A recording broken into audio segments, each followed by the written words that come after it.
স্পেসক্রাফটে থাকা oxygen tank spherical শেপের মতো ছিল, যাতে অক্সিজেন লিকুইড ফর্মে স্টোর হয়ে থাকে। রিপেয়ারিং এর সময় ঘটে একটি দুর্ঘটনা। ট্যাঙ্কটি ভুলবশত নিচে পড়ে যায় এবং ট্যাঙ্কের ভিতরে টিউবটি বেশ ভালোভাবে ড্যামেজ হয়, কিন্তু এটা তখন কারো চোখে পড়েনি। তখন অক্সিজেনকে বয়েল করার জন্য হিটার ব্যবহার করা হতো, তখন টেম্পারেচার 538 ডিগ্রি পর্যন্ত উঠে যেত। এই প্রচন্ড হিটিং তখন কেউই নোটিস করেনি, কারণ থার্মোমিটার 30 ডিগ্রির বেশি দেখাতো না। এই প্রচন্ড হিটিং এর ফলে ট্যাঙ্কে লাগানো ইলেকট্রিক্যাল কেবলের ইনসুলেশন ড্যামেজ হয়ে যায়। ট্যাঙ্কটির এই সূক্ষ্ম ত্রুটিগুলো সহই বিশেষজ্ঞদের ছাড়পত্র নিয়ে চাঁদের দিকে রওনা হয় অ্যাপোলো 13।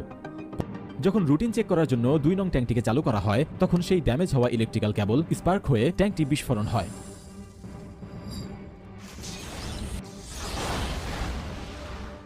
সৌভাগ্যবশত অক্সিজেন ট্যাঙ্ক দুটি স্পেসক্রাফটের বাহিরের দিকে লাগানো ছিল, তাই বিস্ফোরণটি বাহিরের দিকে হয় এবং সার্ভিস মডিউলের প্যানেলে 13 ফুটের একটি ড্যামেজ হয়। যদি এই ট্যাঙ্ক ভিতরের দিকে লাগানো থাকতো আর ওখানে বিস্ফোরণ হতো, তাহলে ইনস্ট্যান্টলি 3 জন অ্যাস্ট্রোনটসই মারা যেত।